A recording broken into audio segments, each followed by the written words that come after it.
بەناوی خوای بەخشندەی میهرەبان بینەرانی عزیز و خۆشەویست سڵاوی خوای گەورەتان لێبێ. 22 ساڵ تێپەڕبووە بەسەر کۆچی دوایی عەلامە و زانای ڕەبانی و خواناسی دیاری کورد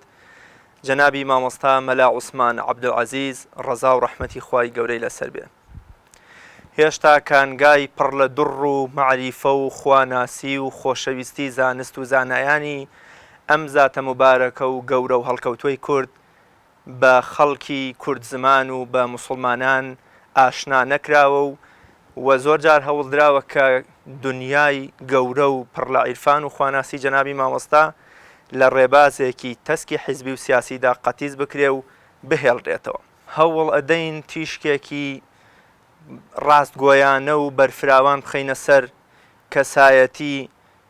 جەنابی مامۆستا لە وەرع و تەقوا و پێکەوە ژیان و پێگەی زانست لای مامۆستا و پێگەی عولەما و زانایان لای مامۆستا و پێگەی مامۆستاژ لای عولەما و زانایانی تر. یەکێک لە قوتابیە بە ئەدەب و بە حەیاکانی جەنابی مامۆستا کە ئەکرێ شانازیەکی تەواو گەورە بێ بۆ جەنابی مامۆستا مەلا عوسمان ئەمڕۆ قسە لەبارەی مامۆستاکەیەوە دەکات. ئەویش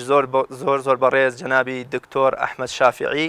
زانای ئاینی و لە هەمان کادا قوتابی جەنابی مامۆستا مەلا عوسمان عەبدولعەزیز. دکتۆریان سڵاوی خوای گەورەت لێبێ، سپاس بۆ ئەو دەرفەتەی کە بە ئێمەت بەخشی و بە خێراتنێکی گەرمت دەکەم بۆ ئەم بەرنامەیە. سپاس و ستایش بۆ خوای گەورە. منیش سپاسی ئێوە ئەکەم، دوعای تەوفیق و سەرکەوتنتان لە خوای گەورە بۆ دەخوازم. هیوادارم هەردەم موفق و سەرکەوت و سەربەرز و سەرفراز بن ئینشاءالله. اللهم ئامین. جەنابی دکتۆر ئەمە بکەینە دەواازەی باسەکەمان. جەنابتان کەی ئاشنابوون بە جەنابی مامۆستا مەلا عوسمان عەبدولعەزیز و کەی لە نزیکەوە بە خزمەتی گەیشتن و پاشتری تر قۆناغەکان و پانۆرامای ژیانی جەنابتان لەگەڵ مامۆستا و دید و تێڕوانینتان لەبارەی بەڕێزیانەوە پرسی. بەناوی خوای گەورە، سوپاس و ستایش بۆ خوای گەورە، سەلات و سەلامی هەتایی لەسەر گیانی پاکی پێغەمبەر صلی الله علیه وسلم، لەسەر گیانی یار و یاوەران و شوێن کەوتوانی. جەنابی مامۆستا مەلا عوسمان ئەو زانا گەورە بوو کە نەک هەر لە کوردستانی عێراق، نەک لە هەر چوار پارچەکەی کوردستان، بەڵکو مامۆستا کەسایەتیەکی دیاری جیهانی ئیسلامی بوو. مامۆستا ئەو زاتە بوو، ئەو پیاوە گەورە بوو، ئەو زانا گەورە بوو کە لە هەموو شوێنێکی کوردستانەوە ئەوانەی کە شەیدای خوێندن و زانست و زانیاری بوو بارگە و بنەیان ئەپێشایەوە بۆ ئەوەی هەتاوەکو لە زانست و زانیاری مامۆستا بەهرەمەند ببن. بەندەیش یەکێک بوو لەوانەی کە لە دوور و نزیک ئاواتم بوو کە ڕۆژێک بە خزمەتی ئەو زاتە گەورە بگەم و لە دەریای بێپەی زانست و ئەدەب و ئەخلاقی مامۆستا ئەگەر قەترەیەکیش بێ لێی بەهرەمەند ببم. هەتاوەکو ناوەڕاستی ساڵی حەفتاکان کە بەندە بە فەقێتی هاتمە شاری خوڕماڵ. ئەو کاتە گەورە زانای هەورامانات جەنابی مامۆستا مەلا محەممەد بەهائەددین لە خوڕماڵە هەم ئیمام و هەم مدەڕیس و هەم خەتیبی مزگەوتی گەورەی خوڕماڵ بوو. ڕەحمەتی خوای لێبێ، هەزار ڕەحمەت لە قەبری بێ. ئەتوانم بڵێم من کۆتا فەقی جەنابی مامۆستای خوڕماڵم. مامۆستا لەو کاتەیە کە تەشریفی لە خوڕماڵ بوو، من لەگەڵ کۆمەڵێ فەقێ دیارە وەکو ئەو زەمانە زمانی مستەعید و سوختە بوون، من مستعد بووم کۆمەڵێ فەقیم لا بوو ئەم کاک مەلا عوسمانی سەرسوراوی کە لە مزگەوتی حەزەتی ئیبراهیم و مەلا کەریمی سەرسوراوی و کۆمەڵێ فەقیتر لای من دایان خوێند و منیش لە خزمەتی مامۆستا کتێبی عەبدوڵڵای عەزیم دەخوێند. مامۆستا زانایەکی گەورە، پیاوێکی عاقڵ، پیاوێکی هۆشمەند و ژیر بوو. بەڵام بە حکمی ئەوەی کە جەنابی مامۆستای خوورماڵ وەکو بڵێ جەڵتەیەکی سووک لێیدا بوو، مامۆستا توانای تەدریسی کەم بوو بۆەوە و وەکو پێویستیش نەیەتوانی کە دیان بە حرفەکان نابنێ. مامۆستا لەگەڵ ئەو هەموو زانستە گەورەیە وەکو پێویست نەمانتوانی ئیسفادە لە جەنابی مامۆستا بکەین لەبەر باری تەندروستی مامۆستا. بۆیە لەو کاتەیە کە دوای 75 لەسەر 76 و ئەوانە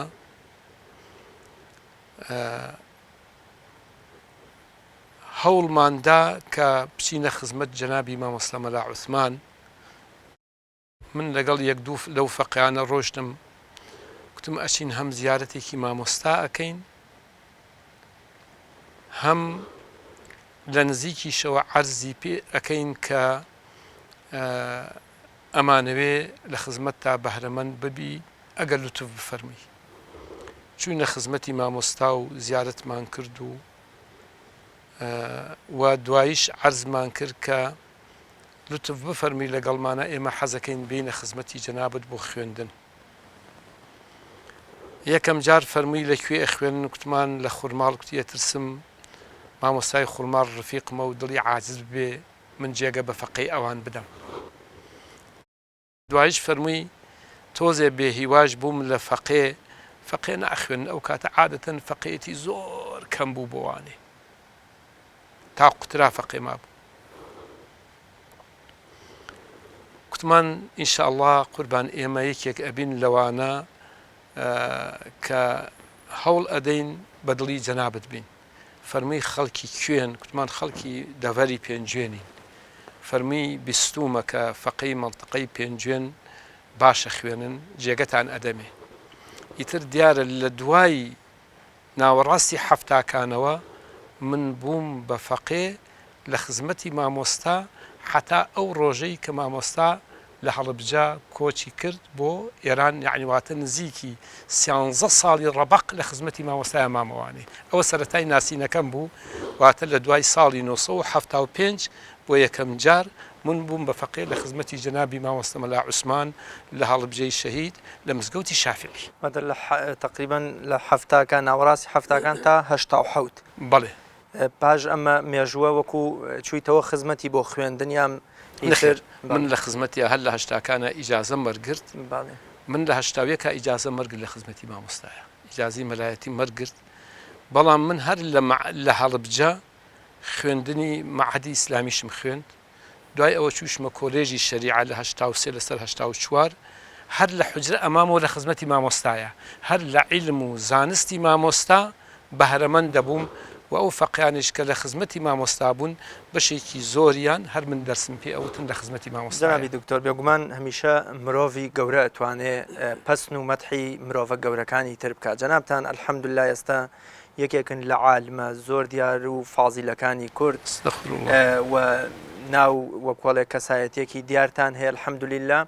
و جێ متمانەی خەڵک و موسڵمانانی کوردن. جەنابتان وەکو ئەوەی کە ئێستایە و عالمێکی گەورن، چۆن ئەڕوانە عیلم و وەکوڵێ زانایی و تێگەیشتنی مامۆستا بۆ عیلمە شەرعیەکان و بە تایبەت گەیاندنی ئەم عیلمانەش بە فەقێ و بە قوتابیەکانی. جەنابی مامۆستا مەلا عوسمان یەکێک بوو لەو زانا گەورانەی کە لە کوردستانە بە پەنجەی دەست ئەژمێر.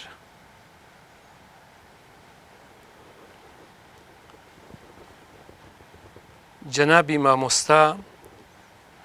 بە حکمی خواناسی و بە حکمی ئەو تەقوا و عێرفانەی کە بووی، من زۆر جار ئەم قسەم وتووە، کتومە زانستی مامۆستا چەند کەسبی بووە ئەوەنەیش وەهبی بووە. یعنی چەند بە زەحمەت و هەوڵی خۆی زانستی پێیا کردووە، پێم وا بۆ ئەوەنەشی وەهبی بووە کە خوای گەورە پێی بەخشیوە. مامۆستا دەریایەک بوو لە زانستەکان، دەریایەک بوو لە عیلم. هیچ زانستێک نەبوو لە زانستە شەرعیەکان مامۆستا ئەسپی خۆی تیاتاو نەدابێت. ماشاءالله. لە کاتێکە ئەگەر تۆ پرسیارت لە زانستی مەنتیقا لە مامۆستا بکردایە ئەگوت ئەم مامۆستا پسپۆڕی بواری مەنتیقا، کەسی تر لەم شارەزانیە. کاتێ ئەگەر بدگوێزایە بۆ زانستی بەلاغە ئەدوت بەخوا ئەمە پسپۆڕی زانستی بەلاغەیە. هەروەها لە زانستی علمی ئادابە، لە علمی فقها، لە زانستی حەدیثە، لە زانستی تەفسیرە، لە زانستی علوم القورئانە، لە ئوسوولە، لە نەحوە، لە سەرفە، لە هەموو بوارەکانە مامۆستا ئابە و شێوە مامۆستا زانستی مامۆستا ئەتوانم وەکو ئەڵێ بێپەی بوو، دەریایەک بوو لە زانست مامۆستا. مامۆستا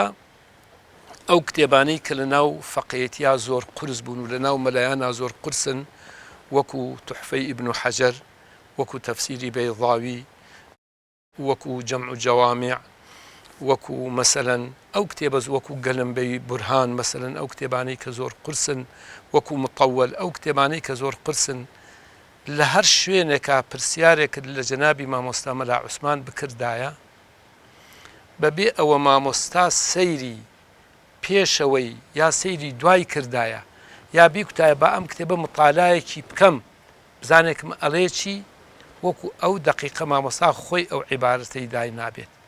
ئەهات معنای ئەو شوێنەی بۆ ئەکردی، پێش ئەوەیشی بۆ بازە کردی، دوای ئەوەیشی بۆ بازە کردی، وەکو ئەووا بوو مامۆستا وەکو بڵێ سەعاتێ پێش ئەوە مطالعەی ئەو شوێنەی کردبێ. مامۆستا ئەو زانستانەی کە بووی هەر هەموو لای مامۆستا بوو بە مەلەکە.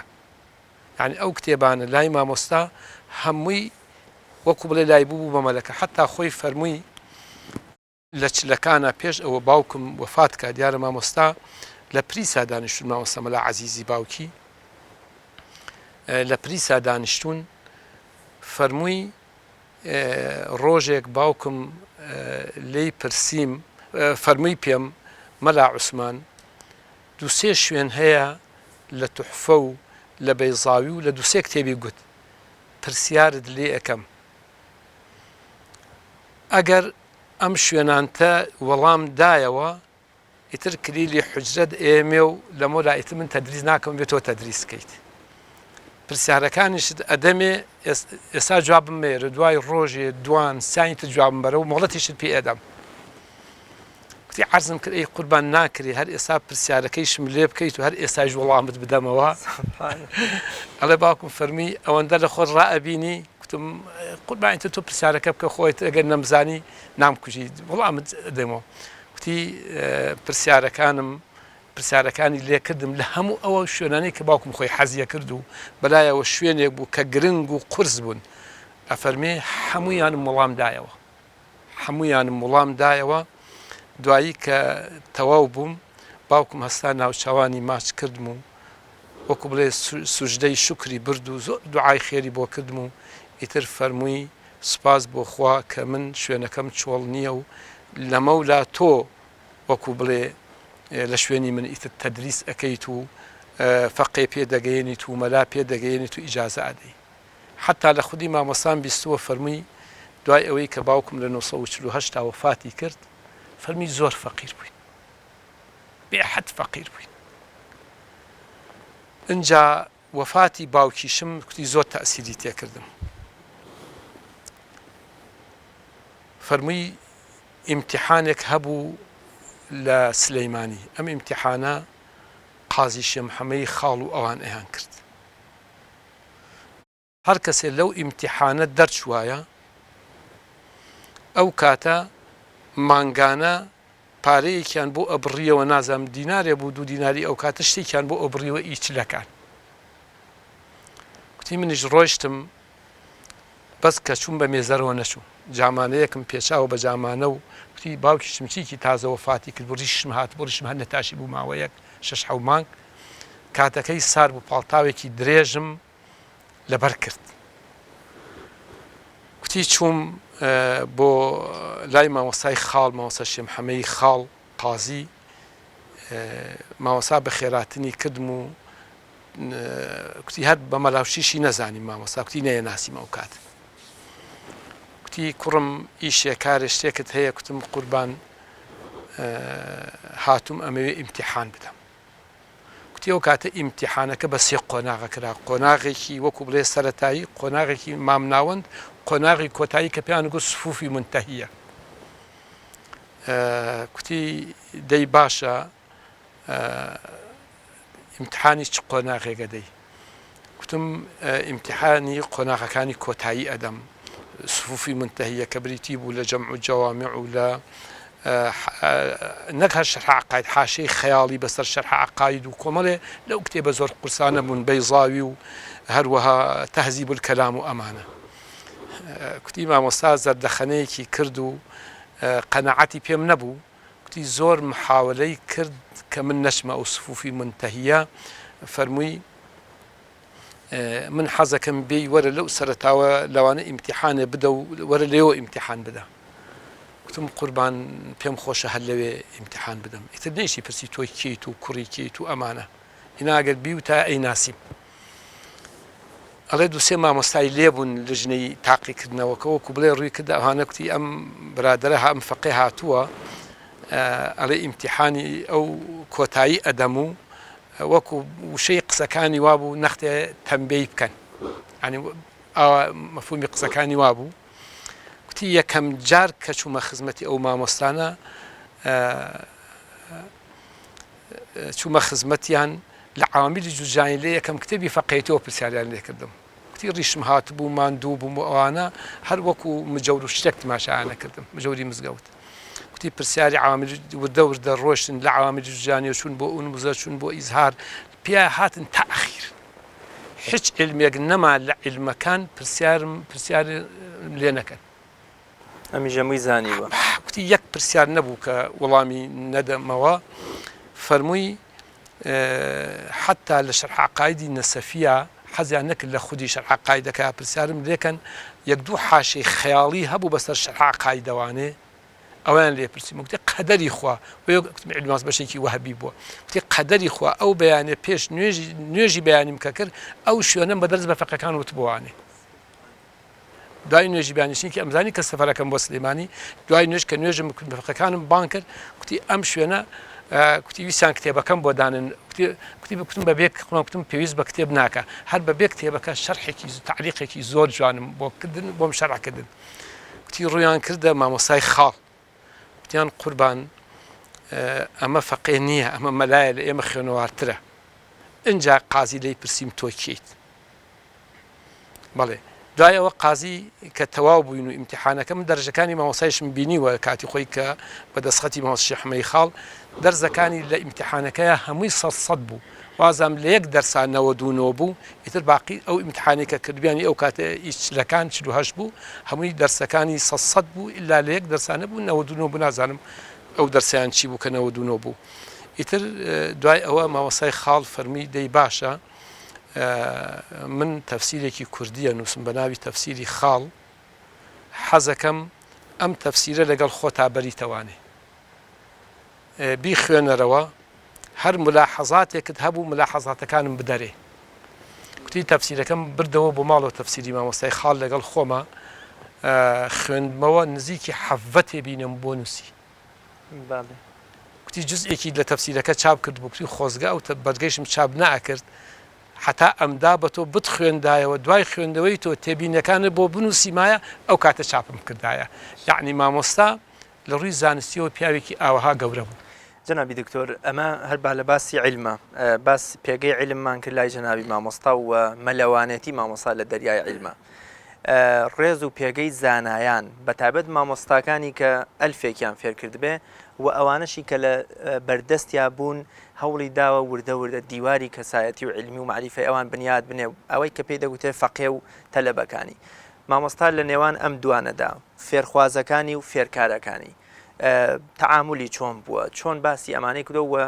بەتایبەت بۆ منە جەنابی مامۆستا مەلا ئەحمەدی کاکە محمود ڕەزا و ڕەحمەتی خوای لێبێ لە وتاری کۆچی دوایەکەی مامۆسایڵێ ئەوەندە میهرەبان بووی وامەزانی بەس لەگەڵ منا میهرەبانی ئەوەندە بەلوتف و بە بەزەیی بووی پێم وابوو هەر لەگەڵ منا بەلوتف و بەزەیت بەزوا دیارە لەگەڵ هەموو کەسێکا بە بەزەیی بوویت پێم خۆشە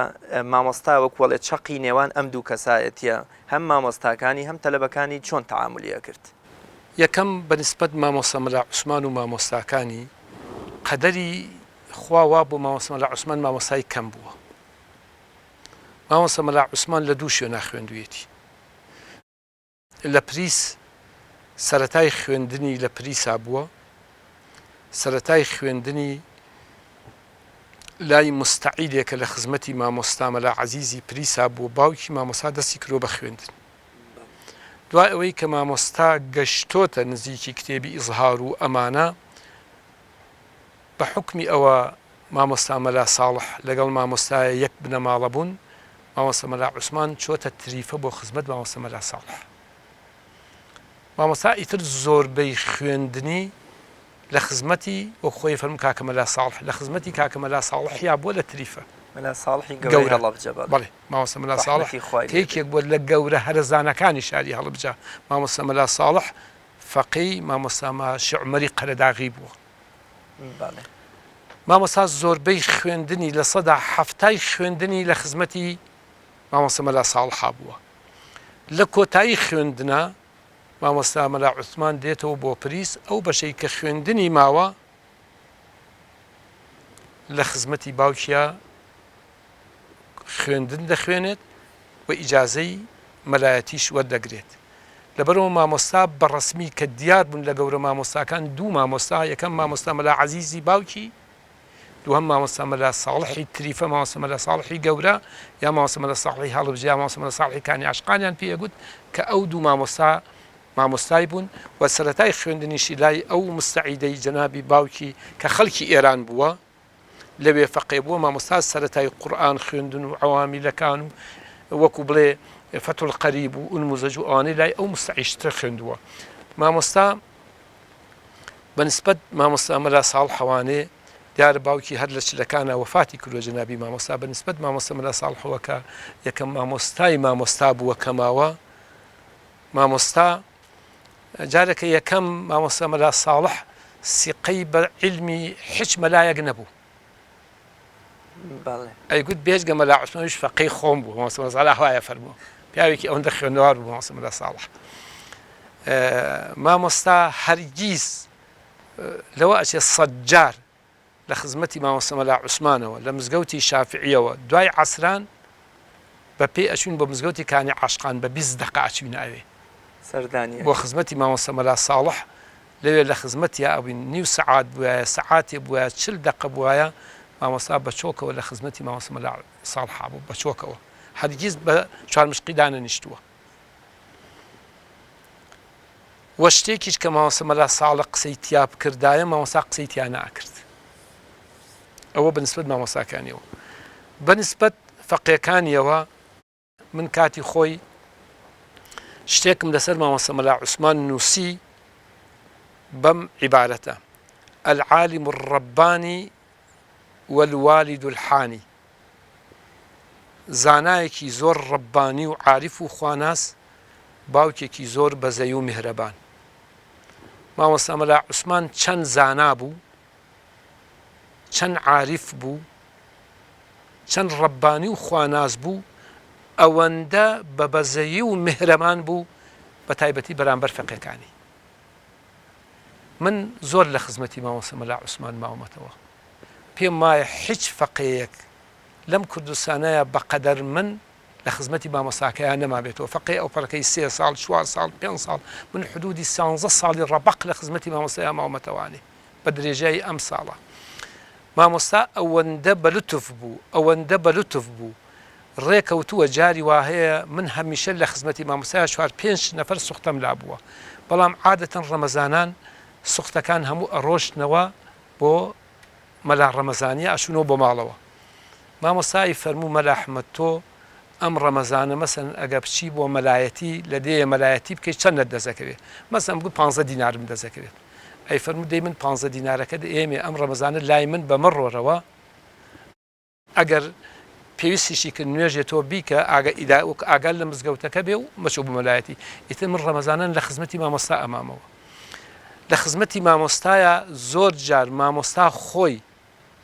ئەی فەرموو ئەمە گەنجەنەوەکو تەریق بێتەوە خۆی لە ماڵی خۆیان ماڵی مامۆستا بەو بەری مزگەوتەکە بووە مزگەوتی شافعی بوو ماڵی مامۆستا بەو بەر مزگەوتەکە بوو مامۆستا خۆی بەدەستی خۆی لە ماڵی خۆیان ئێوارەیە پارشێ و چێشتی تازەیان بووبایە قاپە چێشتەکەی ئێهێنا و تەقەیە لە دەرگاکەیە و خواردنەکەی ئێهێنا بۆ مامۆستا لەو عمرەیە بەڕیشی سپیەوە خۆی خواردنەکەی بۆ ئەهێنا یعنی مامۆستا ئەوەندە کەوتم ئەلواری دڵحانی باوکێکی ئەوەندە بە سۆز و بەزەیی و میهرەمان بوو مامۆستا هەمیشە بێجگەلەوەی کە مامۆستا بوو مڕەبیەک و پەروەشیارێکی باش بوو بۆ فەقیەکانی هەمیشە وەکو باوک وا بوو مامۆستا ئەو فەقیانەی کە لە خزمەتیا خوێندبوونی بەسەر یەکردنەوە یەکێک لەوانەی کە جەنابەت باسیت کرد جەنابی مامۆستا مەلا ئەحمەد کاکە مەحموود من و مامۆستا ئەحمەد کاکە مەحموود پێکەوە لە خزمەتی مامۆستا هەردووکمان فەقێ بووین پێکەوە لە خزمەتی مامۆستایە جەمع جامعمان خوێندووە پێکەوە لە خزمەتی مامۆستا مەلا عوسمانە هەزار ڕەحمەتی لێبێت من کە تازە چوو بوومە هەڵبجە ئەو کاتە لە دوورەوە ناوی مامۆستا ئەحمەد کاکە مەحموودم بیست بوو بەڵام لە نزیکەوە بە خزمەتی نەگەیشت بووم نەمەناسی ڕۆژی عادەتی فەقی وایە بە 2 مانگ 3 مانگ جارێک کە ڕۆیشتەوە بۆ ماڵەوە ڕۆژی عەزم کرد جەنابی مامۆستا ئەچمەوە بۆ پێنجوێن بۆ ماڵی باوکم 2-3 ڕۆژێک مامۆستا فەرمی زۆر چاکە بەڵام پێشەوە کە ئەڕۆیت ئاگادارم کە نامەیەکم هەیە بۆ مامۆستا ئەحمەد کاکە مەحموود ئیشێکم هەیە و نامەیەکم هەیە بۆی بەرەکتم بەسەر چاو ئیتر ڕۆژی ڕۆشنەوە چوومە خزمەتی عەزم کرد قوربانی ترەوە ئەڕۆمەوە و ئەوانە نامەیەکی جوانی بۆ مامۆستا ئەحمەد نووسی و فەرموویشی ئەو کاتە سەعاتی باخەڵی بوو زرێ بێرەوە بەرە بۆوانێ مامۆستا هەرگیز سەعاتی ناکردە دەستی هەر ئەو سەعاتە باخەڵی پێبوو فەرمی ئەم سەعاتەیشم خراپ بووە ئەڵێن وەستایەکی باش لە پێنجوێن هەیە ئەگەر ئەم سەعاتەم بۆ بدەیتە مامۆستا ئەحمەد ئەو خۆی تەکبیری ئەکات و چاکی ئەکاتەوە بۆم دینار و ڕەبعێکیشی دامێ فەرمی ئەمەش نەوەکو سەعاتەکە پێویستی بە مەسروفێ شتێک بێت چوومە خزمەتی مامۆستا مەلا ئەحمەد کاکە مەحموود لە پێنجوێن دۆزیمەوە و چوومە خزمەتی دانیشتم لە خزمەتی ئەو دەستم ماچ کرد و دوای دەست ماچکردن کوتم من فەقی مامۆستا مەلا عوسمانم و ئەم کاغەزەی بۆ جەناب ناردووە مامۆستا ئەحمەد یەکسەر کە کاغەزەکەی مامۆستا مەلا عوسمانی بینی هەستایە سەر پێ و کاغەزەکەی 2 جار 3 جار ماچ کرد کاغەزەکەی ماچ کرد و کوتی یەخوا بەخێر بێی اینجا سەعاتەکەی شمدایە کوتی زۆر چاکە فەرمی پارەکەی شمدایە پارەکەی لێوەرگتم لەوێ هایە دوایی فەرمی بەس لەو سەرێەوە کە گەڕایتەوە لە گوندەکەی خۆتان لێرەوە وەرەوانێ دوایی کە گەڕامەوە مامۆستا بۆ خزمەت مامۆستا ئەحمەد هەم کاغەزێکی بۆ مامۆستا نووسی بوو هەم سەعاتەکەی خۆی بۆ چاکرد بۆوانێ هەم سەعاتێکی تازەیشی بۆ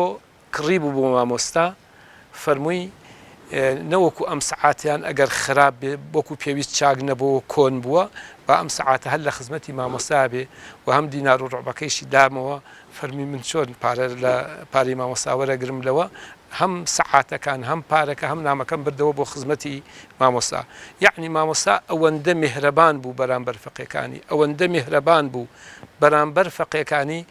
من هەستم نەکردووە ئەوەندەی کە لە خزمەتی مامۆستایم ئایا مامۆستا منی خۆشتر ئەوێ یا کوڕەکانی لەوانەیە ڕچاوی لایەنی منی کردبێت ڕچاوی کە عەبدوڕەحمانی کوڕی و مامۆستا ئیبراهیمی کوڕی ئەوەندە نەکردبێت ئەوەندە سیقە و متمانەی هەبوو مامۆستا ئەوەندە بە سۆز بوو لەگەڵ فەقیەکانی چەندین جار گلەی لێ کردمەی فەرموو مەلا ئەحمەد ئەبێت و ئاگات لە مناڵەکانم بێ مەسەن کوڕەکانی مامۆستا 5 کوڕ و 5 کچی بوومە خوانیان بڕێ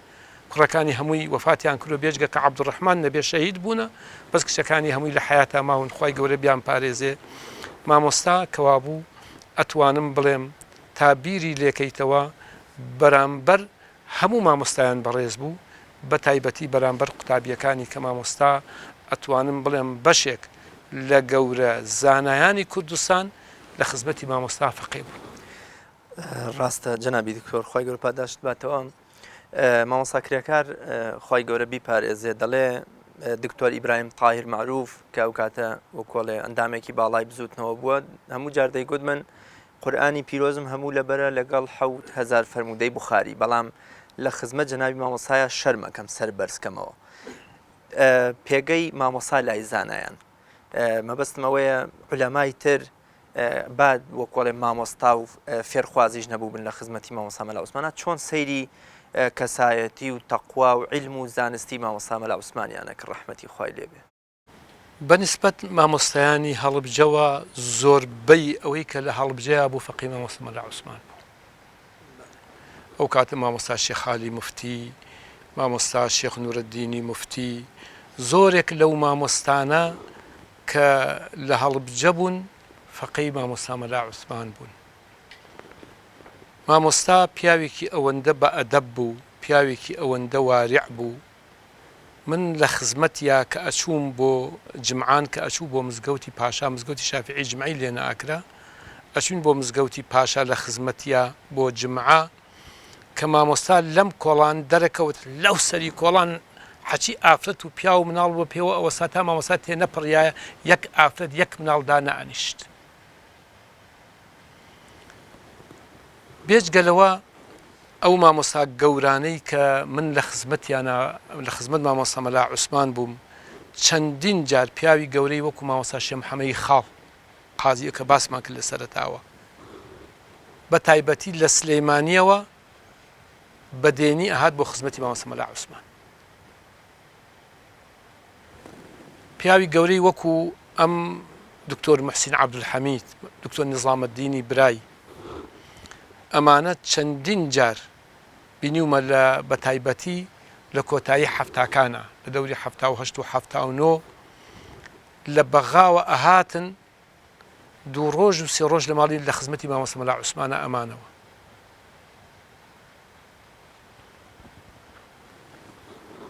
بۆیە بە شێوەیەکی گشتی مامۆستایان چ لە دەڤەری هەڵبجە و چ لە دەڤەری سلەیمانیش ڕێز و تەقدیرێکی زۆریان بۆ مامۆستا مەلا عوسمان هەبوو. مامۆستا هەمیشە ئەو کەسانەی کە لە نزیکەوە مامۆستایان بینی بێت معجەب بوون هەم بە عیلمی مامۆستا هەم بە ئەخلاق و بە ئەدەب و بە حەیا و شەرمی مامۆستا. ئەتوانم بڵێم لە دەیان مامۆستای گەورەم بینیوە لە دەیان مامۆستای گەورەم بینیوە کە ئەی فەرموو مامۆستا مەلا عوسمانی هەڵبجە هەموو سیفاتی حەزەتی عوسمانی تایە ڕزای خوای لێبێت. هەموو سیفاتی حەزەتی عوسمانی تایە.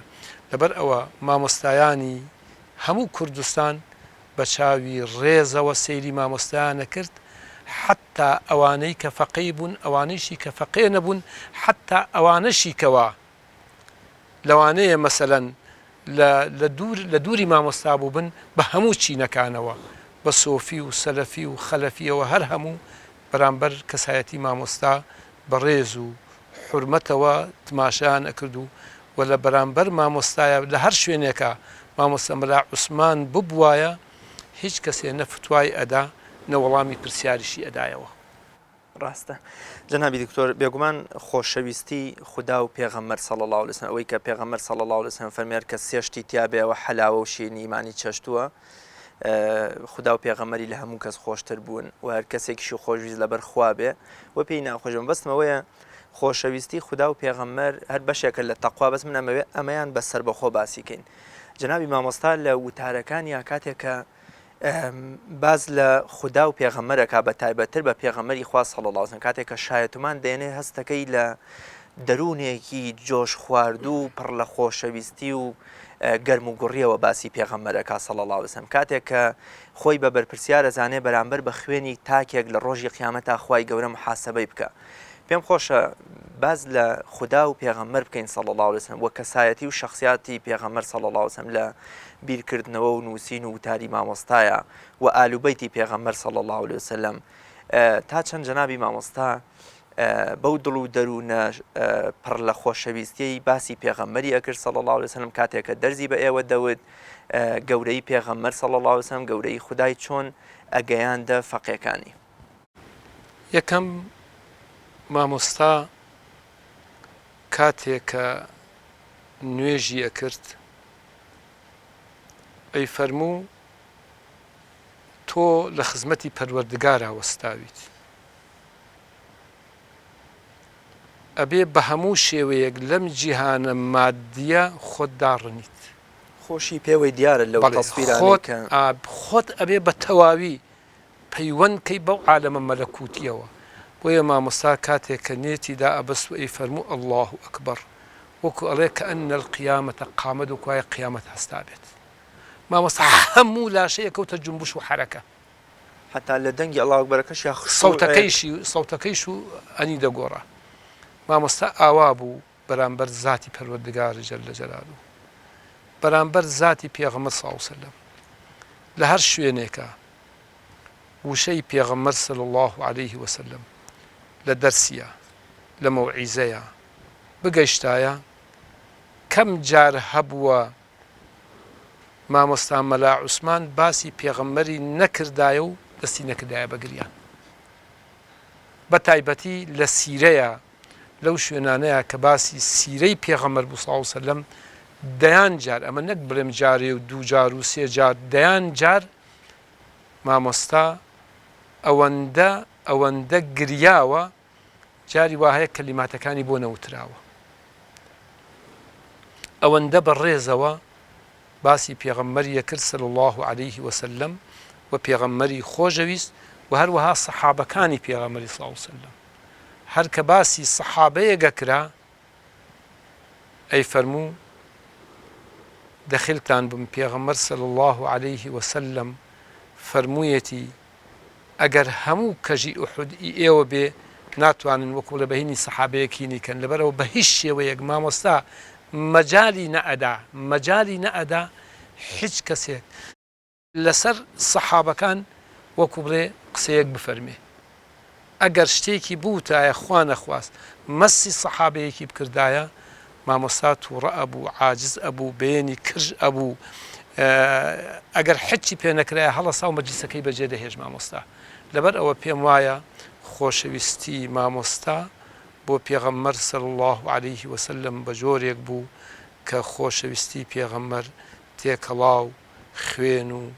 لاشە و ڕۆحی بوو کە هەر ئەرگوت پێغەمبەر صلی الله علیه وسلم یەکسەر ئەو بەدەم وەکو ئەی فەرموو صلی الله علیه وسلم بەیەنیشی لەگەڵیا ئەجوڵایەوە، چاوەکانی فرمێسکی ئەڕشت و زبانیشی زۆر جار بە گریانەوە ئەو وشە لە زاری ئەهاتە دەرەوە. زۆر باشە. هەر لە باسی پێغەمبەر صلی الله علیه وسلم جەنابی مامۆستا وەک لە ژیانەکە ئەزانین و جەنابیشتان لە ماستەرنامەکەتان ئاماژتان پێ کردووە لە ساداتە دەچێتەوە سەر پیر خزری شاهۆ، ئەویش دەچێتەوە سەر ئیمامی عەلی ڕەزا و ڕەحمەتی خوای لێبێ. بەڵام جەنابی مامۆستا ئەوەندەی کە وەکو عالم و پیاوێکی خزمەتکاری علم دەرکەوتووە و خۆشی ئەوەی ویستووە، چونکە ئەوەی کە فەرمودەکەی پێغەمبەرمان صلی الله علیه وسلم بەراوردی خۆی و بچووکترین کەسی ئومەتەکەیەکە ئەی کاتە بۆ منە عالمێک و عابیدێک، و لە شوێنێکی ترا فەرمێ نمونەی عالم لە چاو عابیدا وەکو مانگێکی تابانی چواردە وایە لە چاو بچووکترین ئەستێرەیە. مامۆستا ویستویەتی بە عیلم سەری خۆی و کەسایەتی خۆی بەرز بکاتە، ئەوەی کە مەحویە فەرمێ فەزیلەی ئەسڵ و فەسڵ ئینسانی پێنابێ بە ساحب فەزڵ کە خۆت کۆسەی بە تۆچی مامەڕیشی با و باپیرت. جەنابی مامۆستا ویستویەتی تەقوا و زۆهد و خواناسی و عیرفان و لە خواترسانەکەی بەرهەمی ڕەنج و ماندووبوونی خۆی بێ نەگهی با و باپیر و کەسانی تر، چووکە کورد دەڵێ کەس بە مەلەی باوکی خۆی ناپەڕێتەوە. من پێم خۆشە باسی ئەمە بکەین کە جەنابی مامۆستا لەگەڵ ئەوەشا کە لە سادات بووە، بەڵام ئەوەندەی کە شانازی بە تەقوا و خواناسی خۆی کردەوە لەوە کەم هەر ئەسڵەن لە ژیانیا شتێکی لێوە دەرنەکەوتوە، شتێکی نەوتوە کە ئاماژەیە بۆ شانازیکردن بە نەسەب و بنەماڵی خۆیەوە. مامۆستا یەکەم ئەوە زۆر گرنگ بوو کە بە هیچ شێوەیەک تەعەسوبی بۆ قەوم و عەشیرەت نەبوو. من سەر بە چ عەشیرەتێکم و لەگەڵ ئەوەیە مامۆستا لە حەقیقەتە سەید بوون و لە ئەسڵا دەگەڕێنەوە بۆ سەر پیرخضری شاهۆئی و مامۆستا مەلا عەبدولکەریم بەدەڕیستی شەرخۆشی ئاماژەی پێ کرد و مامۆستا مەلا عەبدولکەریم بەڵام ڕۆژێک لە ڕۆژان لە هیچ جێگە و شوێنێکە لە نووسینەکانیشیە مامۆستا ئیدعای سیادەتی نەکردو. مامۆستا ئەوەندەی کە فەخر و شانازی بە عیلمەوە کردووە فەخر و شانازی بە سیادەتەوە نەکردووە. مامۆستا حتا فەخر و شانازیشی بە عیلمەوە ناکرد. ئەی فەرموو ئین ئەکرەمەکم عند الله ئەتقاکم. زۆر جار ئەو شعری قەسیدەیە خوێندەوە فەرموو لو كان للعلم بدون التقى شرف ئەگەر علم بەبێ تەقوا هیچ بەها و قیمەتێکی ببوایە ئەویایە لەکانە ئیبلیس و خەیرە خەڵقی الله كلهم ئەویە شەیتان باشترینی مرۆڤەکان بوایە لە ڕووی زانستەوانێ. لەبەرەوە مامۆستا ڕۆژێک لە ڕۆژان لە ژیانیا ئیدعای سیادەتی ناکرد و نەیە فەرموو من ئەچمەوە سەر فڵان و ئەگەر باسی ئەوەی شلاب کردایە پێی تووڕە دەبوو. ئەی فەرموو مهم ئەوەیە ئینسان لای خوا قەدری هەبێ، مهم ئەوەیە لای خوا ڕێزی هەبێ. سیادەتێک باشە کە لە خوات نزیک خاتەوە، علمێک باشە کە لە خوات نزیک خاتەوە. علم بەبێت تەقوا هیچ بەهایەکی نییە. بۆیە هەرگیز مامۆستا لە ژیانیا حەزی لە هیچ لەقەب و نازناوێک نەبوو. حەزی لە هیچ لەقەب و نازناوێک نەبوو. مامۆستا تەنها و تەنها ئەیویست لە ژیانە ڕەزامەندی خوا بەدەست بێنێت. مامۆستا حەزی لە هیچ پلە و مەنسەبێکی دنیایی نەبوو. ئەنی بە معنای کەلیمە توانین بڵێن بەرجەستەکەری ئاەتی پیرۆزی ومن ئەحسن قولا ممن دعا إلى الله وعمل صالحا وقال إنني من المسلمين بتابد أما وقال إنني من المسلمين خوي جانا أكردو امتياز و شان و شوكة و بومن أشرافية وشتي بخوي روانا أبيني مامۆستا ئەوەندە بە ئەدەب بوو ئەوەندە بە ئەدەب بوو بۆ یەکەم جار لە ساڵی نازانم هەشتا و چەند نەبوو کە چووینە ئێران من چوومە گوندی شوێ لەوێ مەدرسەیەکی زۆرمان هەبوو نزیکی 30 نەفەر فەقێمان هەبوو. بۆ یەکەم جار فەقەیەکمان لەوێ بە ناوی مەلا سڵێمانی مەڵالەری ئیجازەی وەرکرد. ئەو کاتە مامۆستایانی حرەکەتی ئیسلامیم هەموو دەعوەتکردن بۆ ئەوێ. جنابی مامۆستا مەلا عوسمان، مامۆستا شێخ لەتیفی بەرزنجی هەزار ڕەحمەتی خوای لێبێ، مامۆستا شێخ محەممەدی بەرزنجی، مامۆستا شێخ سیدیق سەرگەتی، مامۆستا عەلی باپیر، هەموو ئەو مامۆستانە، مامۆستا ئەحمەد کاکە مەحموود هەموویان تەشریفیان هات. دوو شەو و دوو ڕۆژ لە شوێ ئاهەنگ بوو. ئەو کاتە عادە دواوە بۆ ئەو فەقەیە. مامۆستا مەلا عوسمان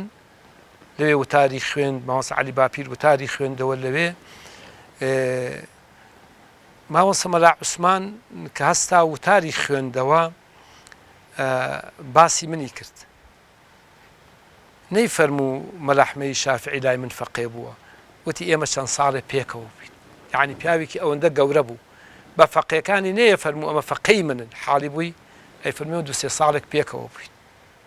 یعنی ئەم پیاوە ئەوەندە گەورە بوو حەزی نەئەکرد شتێک پاڵ بدەن بۆ لای ئەو. ئەی فەرموو مهم ئەوەیە خوا ئاگای لێ بێت، مهمە لای خوا قبوڵ بێت، بەندە خۆی چی ئەڵێ کەیفی خۆیەتی. لەبەر ئەوە ئامانجی مامۆستا بەدەستهێنانی ڕەزامەندی خوای گەورە بوو. و ڕۆژێ لە ڕۆژان نە ئیدعای عیلمیە کرد، نە ئیدعای سیادەتی ئەکرد و پێیشی خۆش نەبوو پلەیەک و مەنسەبێکی دنیایی نسبەت بدەن بۆ لای ئەو. تەنها و تەنها مامۆستا پێی خۆش بوو خوا لێی ڕازی بێ و حتا لە هەڵەژێش بێ بەغەیری تەدریسەوە بە هیچ شتێکی ترەوە خەریک نەبێت. خوا لێی ڕازی بێ ئینشاءالله لێی بەرز بکاتەوە. جەنابی دکتۆر شتی زۆر ماوە بپرسین، دیدی مامۆستا بۆ پێکەوە ژیان، دیدی بۆ نەتەوە شەو نوێژ و تەقوای مامۆستا، نووسینەکانی بەتایبەت جەنابی مامۆستا ناسیح محەممەد شار باژڕی لە وەرگێڕانی ماستەرنامەکەی جەناب تاماژە بەوە دەکات لێرەوە ڕێز و سڵاوم هەیە بۆی کە بەشی تەفسیرەکەی نەکردوێتەوە کوردی. من ئەمەوێ لە بەشی دووەمی بەرنامەکەدا زیاتر تیشە بخێنە سەر ئەم بوارانەی تری جەنابی مامۆستا. بەشی یەکەممان لێرە بە کۆتاگەژمە زۆر سپاسی بەڕێز دەکەم تا بەشی دووەم ئینشەڵا وە کۆلە جەنابیشت و بینەران سپاردەی خواکەین و لە بەشی دووەما زیاتر تیشەخێنە سەر کەسایەتی و بوارە گەشەکانی جەنابی مامۆستا مەلا عوسمان عەبدولعەزیز. زۆر سپاس دەکەم. سپاس دەکەین. خی گەورە بینەرانی عەزیز و خۆشەویست، بەشی یەکەمی ئەم دیدارە تایبەتە لەسەر کەسایەتی و تێکۆشان و تەقوا و زانستخوازی جەنابی مامۆستا مەلا عوسمان بە پایان گەشت. لە بەشی دووەمدا زیاتر تیشەگەخینە سەر کەسایەتیە گەورەکەی مامۆستا و دەریافراوانەکەی علم و خواناسی و تەقوا و نووسینی جەنابی مامۆستا مەلا عوسمان عەبدولعەزیز. تا و کاتە بەخواتان ئەسپێرم، خواتان لەگەڵ.